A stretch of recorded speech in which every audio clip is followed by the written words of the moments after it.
Can I share this table? 5 words that would change 3 lives forever. A young woman in a red dress glides into a crowded cafe, the soft click of her wheelchair cutting through the morning hum. She isn't looking for kindness, only a place to sit, and a moment of peace she hasn't felt in years. Across the room, a single father comforts his little girl in his lap. They think it's just another Saturday morning until the woman stops at their table. Until she drops an old Navy envelope she's been terrified to open. Until the dog at their feet reacts like he's seen a ghost. And none of them realize this isn't the first time their lives have touched, just the first time they remember. Before we begin, where in the world are you watching from? We love seeing how far these stories travel. The cafe was alive in a way only a Portland Saturday morning could be. Warm sunlight stretched through wide windows, steam drifting from mismatched mugs, and conversations rising and falling like soft tides. Ethan Hale sat at his usual corner table. His posture was straight, instinctively disciplined after decades as a Navy SEAL. At 45, he carried strength the way mountains carry snow, quietly, without show. His olive field jacket rested loosely over a black shirt, sleeves pushed up just enough to reveal a long, earned scar along his forearm. His steel blue eyes scanned the room with the attentiveness of a man who could never fully relax. Except when his gaze settled on the little girl across from him. Lily, 6 years old, honey-brown curls bouncing around a round, curious face. Sea-green eyes bright with the kind of hope adults forget how to hold. She was sketching in her tiny drawing pad, tongue sticking out in fierce concentration. Her denim overalls smudged with crayon marks she wore like medals.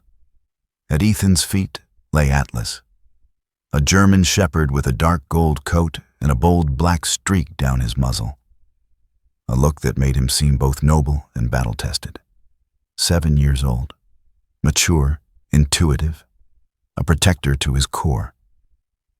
He rested calmly, chest rising slowly until click-clack, click-clack, click-clack. The delicate rhythm of wheelchair wheels crossing the cafe threshold sliced through the morning hum. Atlas's ears shot upright. His muscles tightened beneath his coat. He stared toward the entrance with an intensity that felt eerily human. Ethan frowned. "What is it, boy?" Atlas didn't bark, didn't growl, just watched, waiting. Then Ethan saw her. A young woman in a red dress moved into the cafe, gliding forward in a pearl-white wheelchair polished to a soft shine. Her hands on the rims trembled faintly. The red satin dress draped around her like liquid sunset, elegant, bold, impossible to ignore. She was stunning. Not the loud kind of beautiful people remark on easily, but the quiet, breathtaking kind that steals a room's attention without even trying.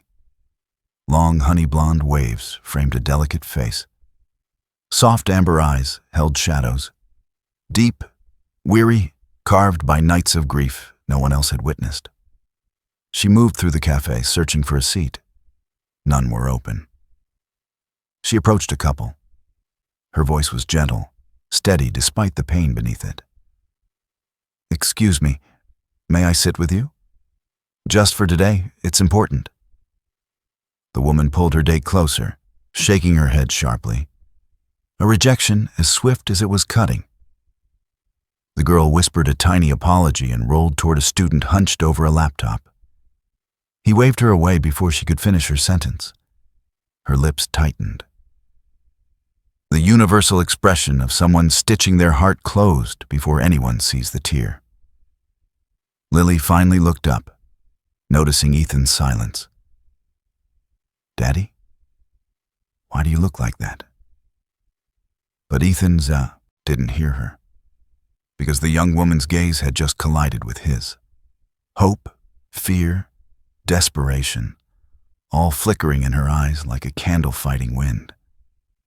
She turned toward them. She stopped at their table. "I'm so sorry to bother you," she said, voice trembling. "Would you mind if I sit here? The cafe is full and I have to be here today." As she spoke, a small white envelope slipped from her bag and drifted to the floor. Navy Department, stamped in fading blue ink, edges worn, corners softened by years of touching, hiding, touching again. Atlas stepped forward, sniffed, then backed away with a low, uneasy whine. It wasn't fear, it was recognition. Ethan immediately stood, pulling out the empty chair. "Of course, please, join us." Lily beamed. "Hi, I'm Lily. I'm 6. My daddy says that means I'm basically an adult." A fragile laugh escaped the woman's lips. "I'm Aurora." She folded her hands in her lap. Her shoulders eased just slightly, under the warmth she seemed unaccustomed to. Then, "Black coffee for Ethan Hale." The barista's voice rang clear. Aurora froze. The color drained from her face. Her smile vanished, replaced by shock, then fear, then something deeper, something like an old wound ripping open. "Hale," she whispered. "No. That name." Ethan leaned forward. "Are you all right?" But Aurora wasn't looking at him. She was staring through him, into a memory she clearly never wanted to revisit. Her voice returned as barely a breath. "It can't be. Not that name. Not again."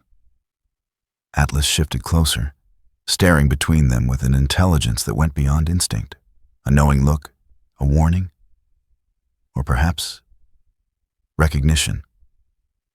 Around them, someone dropped a mug. A woman near the window rubbed her arms, though the air wasn't cold. A strange quiet settled, like the moment before a storm. Aurora picked up the envelope with trembling fingers. Ink was smudged along one corner, as though at some point the letter had been soaked in tears. Her thumb brushed across a handwritten name on the back, a name Ethan couldn't see. "I've been searching for someone with that name for 10 years, she whispered. "Someone who changed my life, and then disappeared." Atlas barked once, sharp, decisive. A signal, a trigger, a memory rising from the depths of a life Ethan had tried to bury. Aurora looked up. Her amber eyes shimmered with recognition. Ethan felt something stir in his chest, an echo of a moment he couldn't yet place. "I'm sorry," Aurora whispered. "It's just been a very hard morning." Ethan studied her more closely now. Her beauty was undeniable, but the grief she carried made her luminous in a different way. Stronger, fragile, alive despite everything. "You can stay," he said softly. "Whatever brought you here today, you're safe at this table." Her lips trembled. "Thank you." Lily leaned forward again. "Your dress looks like a princess dress, and your hair looks like sunshine." Aurora laughed, a delicate sound shaken by tears she refused to let fall. "You're very sweet. And Atlas likes you," Lily added proudly. "He doesn't like everyone. When he does, it means something." Aurora looked down. Atlas sat beside her wheelchair, head bowed gently in her lap. "Animals always know," she whispered. "Know what?" Ethan asked. She lifted her gaze, amber eyes glowing with a mix of sunlight and sorrow. "When someone is carrying a ghost," she said softly, "or when two ghosts finally meet again." Atlas stayed at her side, as if he had been waiting for her. And Ethan, though he couldn't understand why, felt destiny settle quietly into the empty spaces of his life. Not coincidence, not luck. Something more. A beginning neither of them could turn away from now. If this story touched your spirit, remember to like, comment, and subscribe. so more hearts can witness how faith, kindness, and quiet miracles still move among us. The cafe felt different now, quieter somehow. As if the moment Aurora whispered recognition of Ethan's name had shifted the air itself. She sat perfectly still in her pearl-white wheelchair, red satin dress pooling like liquid fire around her legs, fingers tightly gripping the envelope she had tried so hard to hide. Lily, ever the little observer, leaned forward with bright curiosity in her sea-green eyes. Ethan saw the spark forming there, the kind she got whenever she noticed something important. "Daddy," she said, not subtly at all, "I think it's her birthday." Aurora blinked, startled. "My... what?" Lily pointed toward the chalkboard near the pastry case, a messy doodle someone had scribbled earlier. "Happy birthday to whoever needs it today." "You looked at that sign when you came in," Lily said proudly. "People only do that on their birthday." Aurora's lips parted in soft disbelief. A moment passed, then another, before she exhaled with a shaky kind of surrender. "It is," she whispered. "It is my birthday." Lily gasped, delighted. "Then we have to sing. Daddy, it's the law." Before Aurora could stop her, Lily began the first excited note of happy birthday. Her tiny palms tapped the table in earnest rhythm. Ethan joined in, his deep voice folding gently into Lily's bright, off-key enthusiasm. One by one, others joined. A woman near the window, a couple at the counter. Even Carter, the young barista with the floppy brown hair and freckles, added his timid hum while pretending not to blush. Aurora stared at them all. Her lips trembled, her throat tightened, and tears, soft, vulnerable, slipped down her cheeks. When the song ended, she covered her mouth with one shaking hand. "No one has sung to me in years," she whispered. "Thank you, truly." Ethan felt something shift inside him. A quiet ache, the same one that surfaced whenever he met someone whose scars weren't visible but unmistakably present. Before he could speak, Atlas stood. The German shepherd's golden black coat caught the morning light as he turned his head toward the pastry case. His amber eyes focused intensely on one particular item behind the glass. He let out a low, insistent woof. Ethan raised an eyebrow. "What is it, boy?" Atlas glanced at him, then the case, then Aurora, then the case again. Carter approached, holding a towel awkwardly in one hand. "Your dog, he keeps staring at the citrus almond cake," he said, cheeks reddening. "He looks really sure about it." Ethan sighed, amused. He usually is. Carter nodded quickly and went to retrieve the cake, nearly bumping into a chair on his way, his usual dance with clumsiness. When he returned, he set a single slice of citrus almond cake in front of Aurora, and everything inside her broke. The scent rose immediately, warm, sweet, familiar. Orange zest, toasted almonds, vanilla. Her breath hitched. Her fingers hovered inches above the plate. "My mother." Her voice cracked. "She used to make this every year. I thought I'd never smell it again." Ethan's chest tightened. He looked down at Atlas, who stared back knowingly, as if this act had never been coincidence. Aurora swallowed hard. "I don't know how you knew," she whispered to the dog, "but thank you."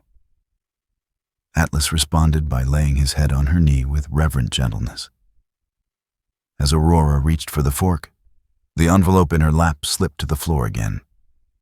This time the seal loosened, revealing the edge of an old letter inside. Ethan's eyes widened. He recognized the stamp, a Navy casualty notification seal, the kind he had signed during his SEAL years, the kind that meant something irreversible. Aurora saw the change in his face and froze. Atlas growled low, not at Aurora, but at the envelope. A warning, a memory, a ghost waking. And for a heartbeat, Ethan felt the past breathing at the back of his neck. Aurora quickly snatched the envelope, clutching it to her chest as if it could burn straight through her dress. "I didn't mean for you to see that," she murmured. Ethan kept his tone steady. "That type of letter? People don't carry it unless they have to." Aurora's fingers tightened. "I've carried it for 10 years. Lily frowned softly. "What's inside?" Aurora's smile trembled. "Something I haven't been brave enough to face." Her eyes drifted to the cake again. "My father served in the Navy. My mother tried to hold us together after he died. She used to say the military takes more than bodies. It takes whole histories, whole futures." Ethan exhaled slowly. He knew those truths. He had lived them. Aurora lifted the envelope, staring at it the way someone might stare at a locked door holding all the monsters they ran from. "I told myself I'd open this today," she whispered. "But when I got here, I froze." She looked at Ethan, really looked at him. And then I heard them singing. Something in Ethan softened, the part of him that believed in second chances, in threads pulled by unseen hands. "Sometimes kindness finds you anyway," he said gently. Atlas nudged Aurora's knee, a warm, grounding weight. She stroked between his ears. "I think I need it today." Ethan leaned forward, voice low and steady. "If you want to open it now, you don't have to do it alone." Aurora's breath caught. She stared at the envelope, then at Ethan. "Inside this," she whispered, "is everything I've been running from." Atlas barked once, sharp, decisive, almost like a call to courage. Aurora startled, then laughed through her tears. "Maybe the universe agrees." Ethan nodded. "Whenever you're ready." Aurora inhaled, slow, trembling, the kind of breath someone takes right before they step toward the truth. Then, "I need to ask you something first," she said, softly. Her amber eyes met his with the force of a tide returning home. And Ethan braced himself, sensing that whatever she was about to ask was going to change everything. If this moment touched your heart, please like, comment, and subscribe, so more souls can witness how faith, grace, and small miracles still move quietly among us.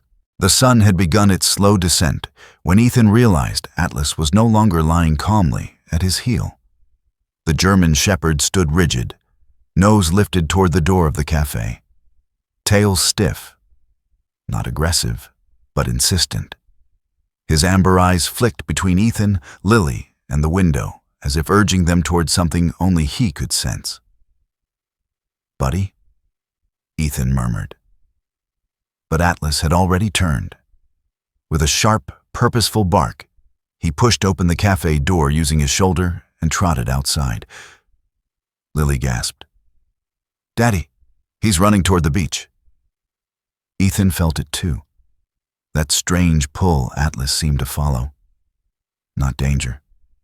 Something else. Something calling. They hurried after him, following the shepherd's determined pace down the small hill behind the cafe.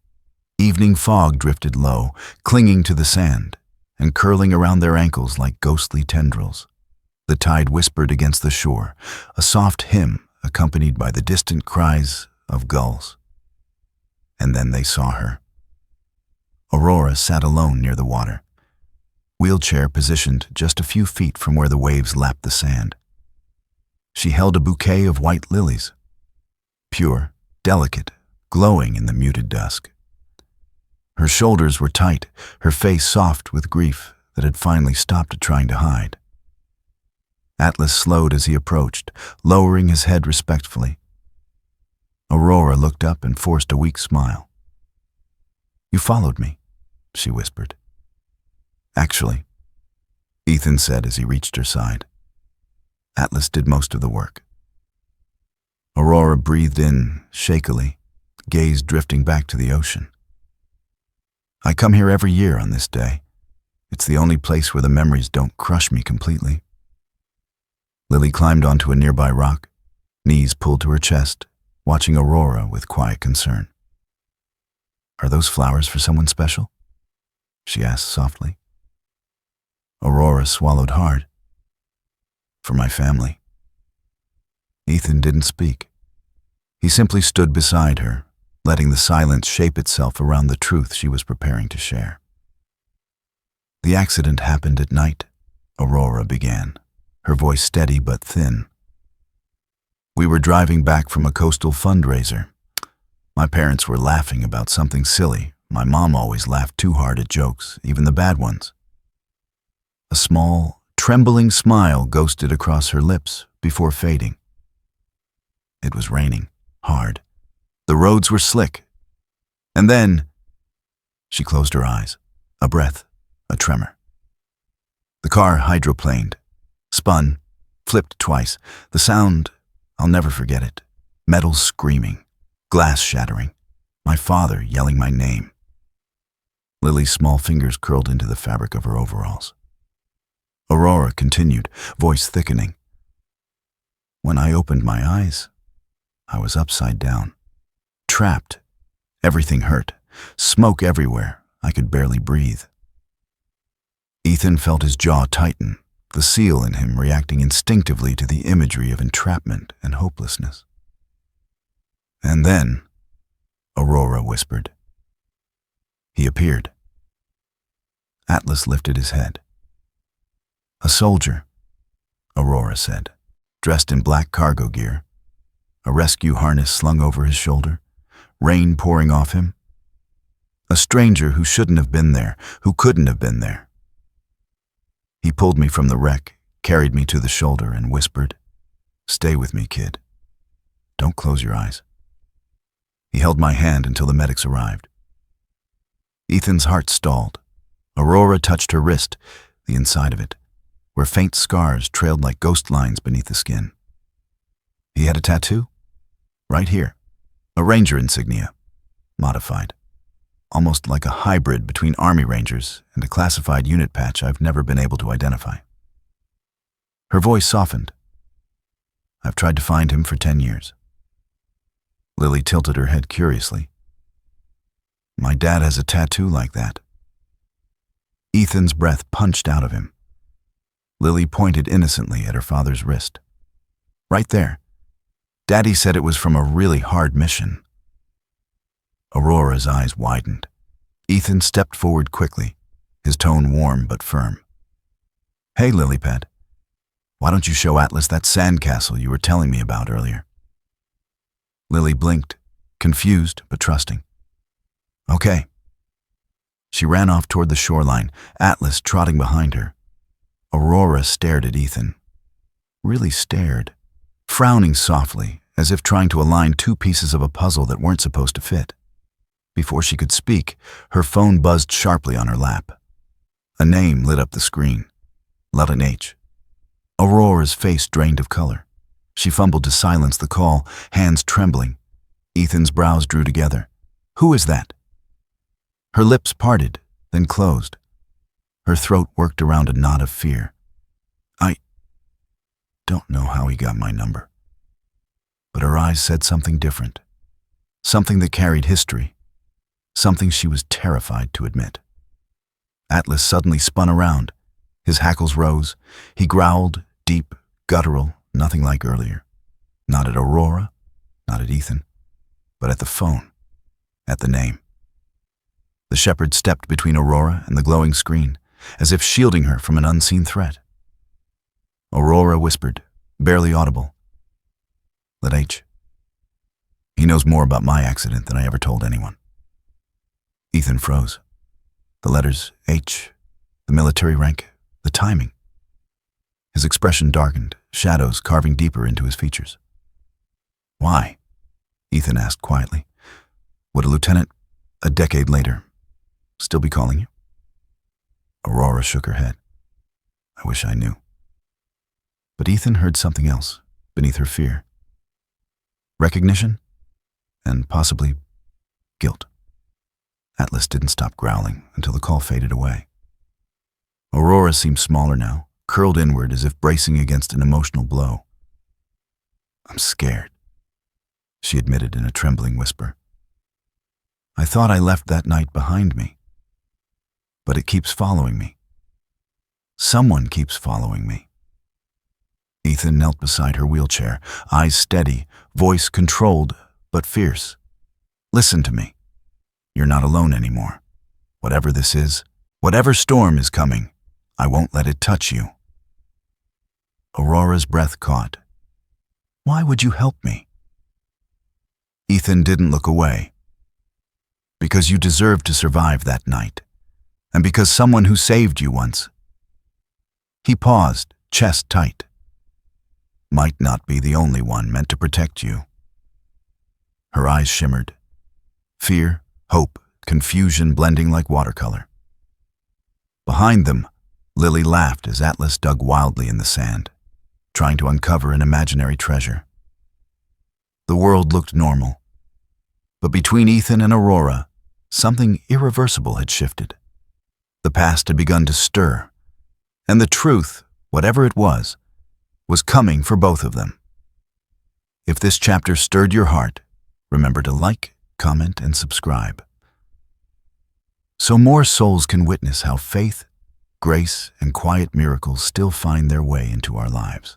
The Veterans Center sat quietly at the edge of town, tucked between towering pines and a long gravel path that crunched under Ethan's boots as he walked beside Lily and Atlas. Evening sunlight filtered through the branches, casting warm gold across the parking lot. A calmness settled over the area, the kind of peace only places built for healing could hold. Ethan wasn't supposed to be here today. He'd told himself he would drop Lily off, watch her from the sidelines, keep his distance. But after what happened at the beach, after Aurora's story, the phone call from H, and the storm of memories he had been trying to bury, he found himself unable to stay away. Lily skipped ahead, humming. Her curls bounced with each step, shoes flashing with tiny LED lights. "Daddy, hurry! Miss Aurora said today the animals get to meet new people." Atlas trotted beside her, posture alert yet oddly excited, tail swaying like he knew exactly where they were going. When they reached the entrance, the familiar sound broke through the quiet. Click, clack. Click, clack. Click, clack. Aurora appeared in the doorway of the therapy room, framed by warm indoor lights.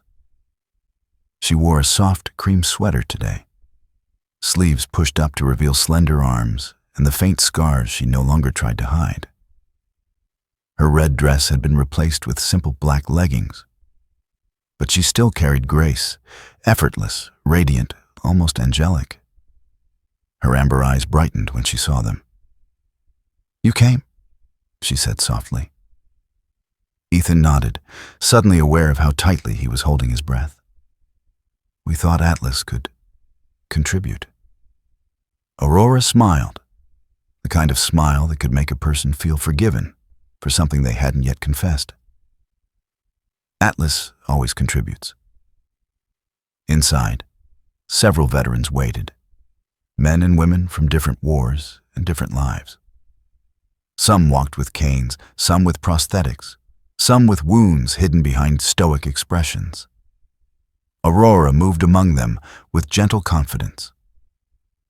Animal-assisted therapy works best when we allow the animals to choose their human, Aurora explained, rolling to the center of the room. Sometimes they see what we can't. A man named Sam, tall, broad-shouldered, late 40s, sat silently in the corner. His weathered skin carried desert sunburn scars, and his remaining hand trembled ever so slightly. A former Marine, traumatic blast injuries. Ethan recognized the look in his eyes, the constant fight between remembering and trying desperately not to. Atlas walked straight to him, without hesitation, without fear. Sam blinked, surprised. Atlas rested his head on the Marine's knee. Sam choked out a strained laugh. Guess he picked me. Aurora's voice softened. He picks the ones who need grounding. She looked at Ethan as she said it, and Ethan felt the weight of her unspoken words settle in his chest. Lily wandered between groups, talking to anyone who would listen, a burst of light in a room full of shadows. Then she tugged on Ethan's sleeve. "Daddy?" "Yeah, lily pad? You know how I hear the wheels before I see her?" Ethan nodded. "Well," Lily whispered, glancing toward Aurora with a shy smile. "It sounds like peace. Like when you pray before bed. Like God saying it's okay now." Ethan's throat tightened. Aurora overheard but pretended she hadn't, though her eyes shimmered. Throughout the session, Ethan watched Aurora teach techniques. Breathing exercises, grounding methods, how to sync heart rate with a service dog's calm. Her tone was patient, her gestures confident, her presence magnetic. Seeing her here, surrounded by soldiers bearing their own scars, Ethan felt something shift again inside him. She belonged in this world of broken warriors. She brought something none of them knew how to ask for. Hope. Ethan's phone buzzed. He stepped into the hallway and opened the message. It wasn't from any contact he recognized. Just a secured Navy channel. Classified briefing notice. Mandatory appearance for review of Operation Sentinel, 10 years unresolved. Date. Matching the night of Aurora's accident. Ethan's pulse hammered. Operation Sentinel. The mission that went wrong. The mission that left him with the tattoo he kept hidden beneath his jacket sleeve. The mission that led him to a burning wreck on a rainy highway. He stared at the message until the words blurred. Behind him, Atlas appeared in the doorway. The shepherd didn't bark, didn't whine. He only stared, long, steady, knowing, as if saying, "You can't hide this forever." Ethan whispered into the dim hallway, voice breaking under the truth he dreaded most. If she finds out I was there that night, if she learns what really happened, will she ever forgive me? Atlas lowered his head. Not in judgment, but in sorrow. When Ethan returned to the session, Aurora was helping Sam guide his breathing with Atlas's steady movements. She looked peaceful, in control, glowing in a way Ethan hadn't seen in anyone for a long time. But Ethan felt anything but peaceful. The email gnawed at him like a quiet storm. Aurora's story, the ranger tattoo, Lily H. calling her phone, the classified hearing, all of it spiraled in one tightening circle. After the session ended, the veterans thanked Aurora, shaking her hand or touching her shoulder gently before leaving. Sam lingered and gave Atlas a proud scratch behind the ears. "You got a good soul, dog," he murmured. Atlas nudged him one last time before returning to Ethan's side. Aurora rolled toward Ethan and Lily, hands folded neatly in her lap. "How did Atlas do?" she asked lightly. "He was perfect," Ethan said, but his voice carried a weight Aurora didn't miss. Her brows knit gently. "Are you okay?" He hesitated, running a hand over his jaw. "I'm just thinking. A lot." Aurora watched him, her gaze soft yet perceptive. "If there's something you need to tell me." The words stung. He did need to tell her, but not yet. Not when the truth could tear both of them apart. He forced a smile. "Maybe another time." Aurora nodded, though a trace of worry lingered. Lily climbed into her father's arms, tired but glowing with excitement. "Daddy, can we come again next week? I like when Miss Aurora teaches the brave people." Aurora laughed, brushing a strand of blonde hair behind her ear. "I'd love that." As they walked out into the cool night air, The familiar sound echoed softly behind them. Click, clack, click, clack, click, clack, Aurora's wheels on the tile. Not a warning this time. A promise of something gentle, something healing, something Ethan feared he didn't deserve, but hoped for anyway. If this chapter touched your soul, please like, comment, and subscribe, so more hearts can witness how faith, mercy, and miracles still walk quietly among us. The storm rolled in faster than anyone expected. Portland skies darkened early, thick clouds gathering as if preparing to swallow the horizon whole. Inside Ethan's apartment, the lights were warm, soft, comforting. A stark contrast to the tension settling in the living room like invisible dust. Mia arrived without warning. She stood in the doorway, shaking rain from her auburn hair, her deep green coat damp at the sleeves. Mia was striking, tall, slender, with sharp cheekbones and a sculpted jaw softened only by her hazel eyes. Her beauty had always leaned toward dramatic, the kind that turned heads but rarely softened hearts. Even now she wore confidence like perfume, though beneath it, Ethan sensed an uneasiness. "Ethan," she breathed, stepping inside. "We need to talk. About us. About Lily." Ethan stiffened. "Mia, this isn't a good time." But Lily had already run from her room. "Mommy?" Mia opened her arms and spun her daughter with a glowing smile, too bright, too eager. "We're going to spend more time together, sweetheart. Maybe even all three of us." Ethan shot her a warning look, but Mia ignored it. Aurora was in the kitchen, drying dishes from dinner. She had come over to help Lily finish a school project. The moment she heard Mia's voice, she froze. Her hands tightened around the towel. Her heartbeat quickened. She didn't need to see the woman to know the type. Beautiful, polished, confident. The kind of woman who fit perfectly into the world Aurora had been fighting to re-enter. The kind of woman Ethan once loved, and maybe still did. Ethan introduced them awkwardly. "Mia, this is Aurora. She's been helping Lily with therapy sessions." Mia offered a polite but distant smile. "Oh, I didn't realize someone else was stepping into that role." Aurora felt the sting behind the words, subtle but unmistakable. "I'm just helping where I can," Aurora said softly, forcing a smile. Mia brushed past her, claiming the space with ease. "Well, Lily doesn't need too many cooks in the kitchen. I'm her mother, after all." Aurora's chest tightened. She quietly excused herself, rolling into the hallway, giving them space, though the walls were thin enough that silence was impossible. A few minutes later, Lily came running with a drawing clutched in her hands. "Mommy, look, I made a family picture." Aurora paused by the doorway, watching. The drawing showed three figures, Lily in the middle, Ethan on one side, Mia on the other. No wheelchair, no red dress, no Aurora. For a moment, Aurora felt as if someone had quietly erased her.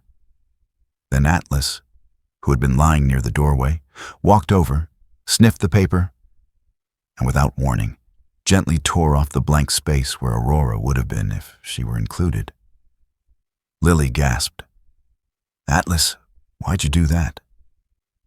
The shepherd whined, pressing the torn piece toward Aurora with his nose, as if insisting she belonged somewhere in the picture. Mia frowned. "I don't think the dog understands art, sweetheart." But Ethan saw something else, something instinctive, intentional. Aurora placed a hand on Atlas's head, touched but heartbroken. Ethan's phone rang, an encrypted Navy line. He stepped into the study and closed the door. Aurora was passing by and paused when she heard his voice through the crack. "Yes, I know the hearing date matches that night." Silence. "No, she doesn't know I was anywhere near the scene." A heavy breath. No, I haven't told her the truth. Not yet. Aurora's heart stopped. The scene, the night, the truth, her blood went cold. She wasn't supposed to hear this. Did Ethan have something to do with her accident? Was he hiding his involvement? When the door finally opened, Aurora quickly rolled away before Ethan could see her expression. But she already knew, or thought she did. He had lied all this time, and she had led him into the most fragile place inside her. The storm outside grew violent as Aurora slipped on her coat. She didn't bother saying goodbye. She needed air, distance, truth. But when she reached the street, the rain came down in sheets, soaking her instantly. She pushed her wheels hard, faster, ignoring the pain in her wrists. She didn't know where she was going. She only knew she had to get away. The sidewalk turned slick. Rainwater rushed along the gutters. Her wheels hit a small pothole. The chair jerked. The front caster snapped sideways. Aurora pitched forward. She hit the pavement with a violent crack of bone against concrete. Her palms scraped raw. Her breath punched out of her chest. For a moment, she lay there, rain beating down, hair plastered to her cheeks, red dress darkening as water sank in. And she broke. I survived a crash. She choked into the storm. Lost my family, lost my legs. But for what? For this? To be forgotten again? Thunder trembled through the sky. The world felt unbearably heavy. Then, a howl split the night. Not a dog's call. A warning. A beacon. A plea. Atlas. Somewhere blocks away, he had felt her fall. He tore away from Ethan, sprinting through the storm with ferocious speed, paws hammering pavement. Ethan chased him, heart pounding. Atlas, what's wrong? Then he saw her. Aurora's body collapsed on the ground, wheelchair toppled sideways in the gutter. Rain pooled around her, soaking everything. Aurora! Ethan yelled, dropping beside her. He lifted her gently, rainwater streaming down his face. Her skin was ice cold, her breaths shaky. Don't, she whispered, pushing weakly against him. Don't pity me. Ethan's voice cracked. This isn't pity. I'm terrified of losing you. Her eyes fluttered open, amber glowing with heartbreak and betrayal. Terrified, she repeated. Because of what you know? Because of what you did? He swallowed hard. I never meant to hurt you. She shook, her head, tears mixing with rain. Ethan, was it you? 10 years ago? The soldier who pulled me from the wreck? He froze. The storm roared around them. Atlas sat at Aurora's side, pressing his head against her arm, pleading for the truth to finally be spoken. Aurora's voice trembled. Tell me, please, was it you? Ethan looked at her, his soul in his eyes, and said nothing. If this chapter moved you, please like, comment, and subscribe, so more hearts can witness how faith, resilience, and quiet miracles still reach us, even in the storm. The rain had thinned to a quiet drizzle by the time Ethan reached Aurora's small apartment. Atlas led the way, paws splashing through shallow puddles as if he knew the route better than Ethan himself. The night carried a heavy calm, a breath held by the world, waiting to see what would break first, the storm or the truth. Ethan stood on the porch, soaked to the bone, heart pounding with the weight of Aurora's question echoing through him. Was it you? 10 years ago? He hadn't answered. He couldn't. Not then. Not in the storm. Not with her broken in his arms. Now he had to. Atlas scratched the door once, sharp, purposeful. Inside, a faint shuffling sound followed, then the familiar click-clack of wheels approaching. Aurora opened the door. Her hair was damp, plastered against her cheeks. She had changed into a soft gray sweater, sleeves too long for her slender wrists. Her eyes, still amber, still luminous, held exhaustion and hurt, the kind that didn't fade with sleep. "Ethan," she whispered, "why are you here?" Atlas pushed past Ethan gently and walked straight to her, pressing his head against her knee. Aurora closed her eyes, fragile gratitude softening her features as she stroked his fur. Ethan took a slow breath. "May I come in?" Aurora hesitated, then moved back to make space. Her apartment was small but warm, framed photographs on the shelves, books stacked neatly beside the couch, and on her desk lay a single white envelope. A decade-old envelope, the one she never opened. Aurora rolled toward it, fingers brushing the worn edges. "This fell from my drawer earlier," she murmured. "It's a letter I wrote 10 years ago. A thank you note. For the soldier who saved me." Ethan's breath hitched. Aurora lifted the envelope. "It was supposed to be sent to the military liaison, but I never found the courage. I kept thinking, maybe he didn't want to be found." Ethan stepped closer. "Aurora, before anything else," she said softly, "I need to read what I wrote back then. Before I knew you. Before any of this." Her voice wavered, but she opened the envelope. The fragile sheet trembled in her hands. She began to read. "To the man who pulled me from the wreck, if you ever hear the sound of wheels approaching, if you ever recognize me in a crowd, please remember I lived because of you. I breathe because of you. I didn't get to say thank you that night, so I'm saying it now, in the only way I know how. You don't owe me anything, but I owe you my life. Aurora Hale, age 22. Her voice broke on the last line. She lowered the letter, hands trembling.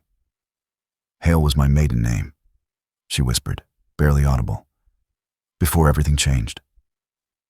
Silence pooled around them. Ethan's pulse thundered in his chest. He had to tell her. He couldn't let her believe a lie, either version of it. "Aurora," he said gently, stepping forward, "I wasn't the one who pulled you from the wreck." Her eyes shot up, wide and hurt. She flinched as if he had struck her. "Then why?" she whispered. "Did you say nothing when I asked you?" "Because," Ethan said, voice cracking, "I was there that night." Aurora's breath caught. Tears welled instantly, her voice trembling. Were you watching? Were you part of it? Ethan, why didn't you tell me the truth?" He knelt in front of her wheelchair, bringing himself to her level, not in pity, but in reverence. "I wasn't the rescuer," he said softly, "but I was at the hospital. I was the one who signed the support documents so your mother could get emergency coverage. I was the one who stayed outside the operating room until shift change. I wasn't allowed to tell you. It was a classified mission, and you were unconscious. I thought revealing myself later would just tie your trauma to my face." He swallowed a painful lump. "I didn't want to be another scar in your memory." Aurora's tears fell freely now. "You should have told me." "I know," he whispered, eyes burning. "I should have. I was wrong." Her hands trembled as they rested on her lap. "So you were there. But you didn't save me." "No," Ethan said, voice thick with emotion. "But I wish I had. God, Aurora, I wish I had been the one who pulled you out. I wish I had been the one who carried you. But I wasn't. I was just someone who couldn't walk away once I saw you fighting to live." Her breathing trembled. Then Ethan spoke words he had been terrified to admit, even to himself. "I love you." Aurora froze. "Not out of guilt," Ethan continued, voice raw. "Not because of that night. Not because of what you survived. I love you because you're the first person who's ever made the explosions in my head go quiet. You're the first person who made me feel like home wasn't lost forever. Atlas nudged Ethan's arm, then pressed his own leather ranger collar gently into Ethan's hand. Like passing a torch, like giving permission, like saying, "Protect her. She's yours to guard now." Aurora covered her mouth, tears streaming down her cheeks. "Ethan." He reached up, taking her trembling hands into his. "I'm not afraid of your past," he whispered. "I'm afraid of losing you." She let out a broken laugh, pain, love, fear, and hope tangled together. Then Ethan placed a second envelope on the table beside hers. This one crisp, newer, unnervingly heavy. Aurora looked at it, puzzled. "What's that?" Ethan met her gaze, solemn and steady. "In here," he said softly, "is the final truth about that night. Everything. The part I never wanted you to carry alone." Aurora stared at the envelope, breath quivering. "Do you," Ethan whispered, "want to open it with me? If this moment touched your spirit, please like, comment, and subscribe, so more hearts can witness how faith, truth, and quiet miracles continue to unfold in our lives." The morning after the storm was startlingly gentle, as if the world itself wanted to make amends. Soft sunlight painted the coastline in strokes of gold, and the waves carried a quiet promise as they curled against the shore. Ethan stood on the wooden deck outside his apartment, watching Lily draw chalk hearts on the planks while Atlas sat beside her, tail thumping rhythmically. He knew he had to talk to her, his daughter, his bright and honest little compass, before anything else could move forward. "Lilypad," he began, kneeling beside her. "I want to tell you something about Aurora and about love, grown-up love." Lily capped her chalk and looked at him with the seriousness only a 6-year-old could muster. "What about it?" Ethan took a breath. "Love isn't about replacing someone or choosing one heart over another. It's about letting your heart grow, so it has room for more people who care about you." Lily studied his face carefully. "Do you love her like the kind where you look at someone and your eyes go sparkly?" Ethan chuckled softly. "Yeah, kind of like that." Lily's shoulders eased. She thought for a moment, then said with quiet wisdom far beyond her years, "If you promise not to leave Aurora behind, ever, then I'll learn how to share my heart. I'll make it bigger." Ethan felt emotion hit him like a gentle tide. "I promise, sweetheart." Lily nodded, satisfied. "Okay then, we can keep her." Atlas barked once, as if approving the contract. Later that afternoon, as the sun dipped lower, Ethan drove to the cafe where everything began. The bell chimed softly above the door as he entered, but he wasn't alone. Mia was already there. She sat near the window, her auburn hair catching the warm light. She wore a navy dress, simple yet elegant, and for once her posture didn't radiate control, it radiated sincerity. "Ethan," she said quietly, "I asked Aurora to meet me here." He blinked. "You did what?" Before he could question her further, the sound of soft wheels approached the entrance. Click, clack, click, clack, click, clack. Aurora entered. Her red dress wasn't for glamour today, but for courage. The fabric glowed softly in the cafe's golden light, and her honey blonde waves framed a face that carried both vulnerability and new strength. Mia stood when Aurora approached. For a moment, the two women simply looked at each other, the past and the future of a man they both cared for, standing in unspoken understanding. Then Mia broke the silence. "I wasn't good for him," she said gently. "Ethan needed someone who could reach into the dark places he never let me see, someone who could hear the echoes in him. And you."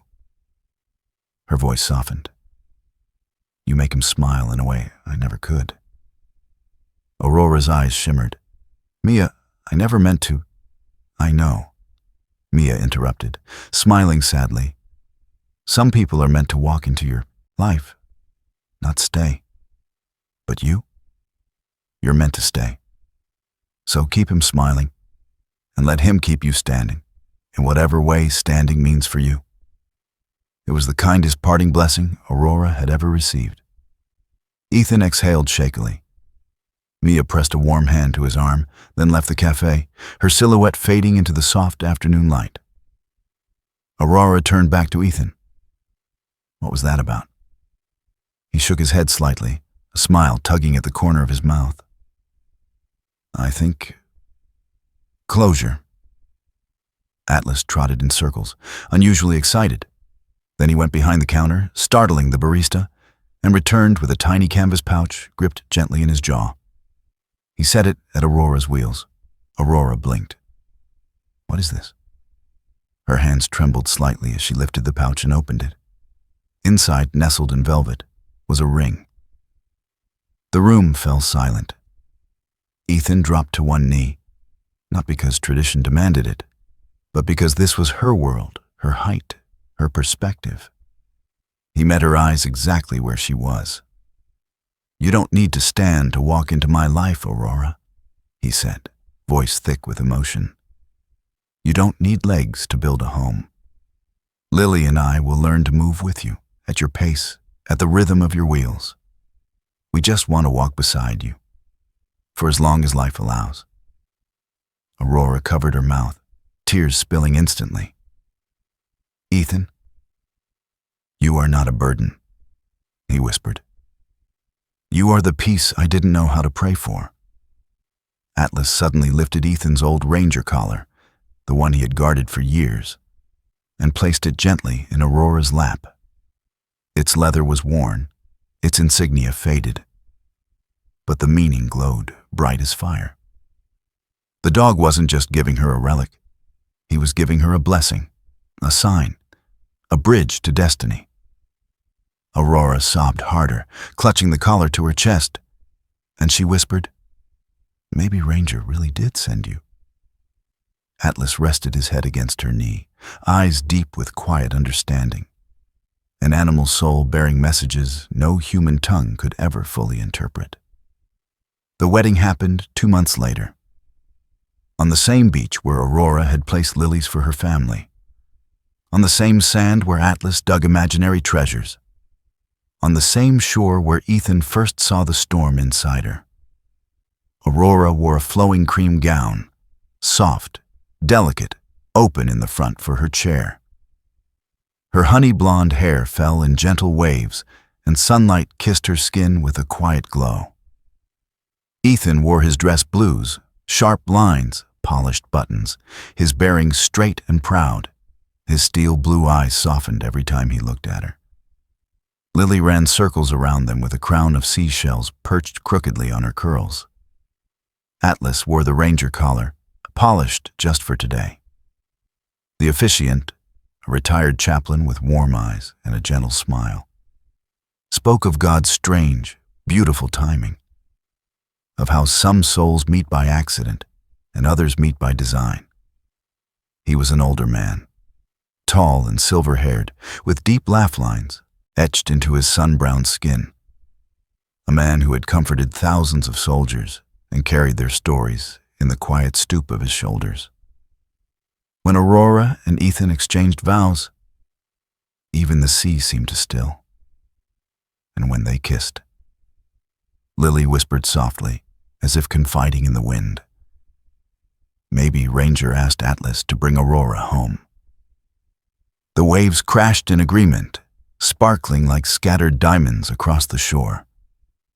Later, as the evening light turned the boardwalk into a ribbon of gold, the four of them began their walk together. Ethan holding Aurora's hand, Lily skipping beside them, Atlas trotting proudly ahead. Click-clack, click-clack, click-clack. The sound of Aurora's wheels echoed gently on the wooden path. Not a sound of limitation, a sound of belonging, a sound of family. The narrator's voice rose softly. Family is not measured by the number of legs that stand, but by the number of hearts willing to sit beside one another If this story stirred your soul, please like, comment, and subscribe, so more hearts can witness how faith, destiny, and quiet miracles still walk among us.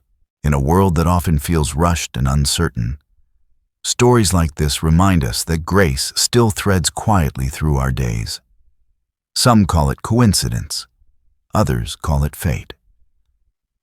But those who have walked through storms and still found a hand reaching back for them know the truth.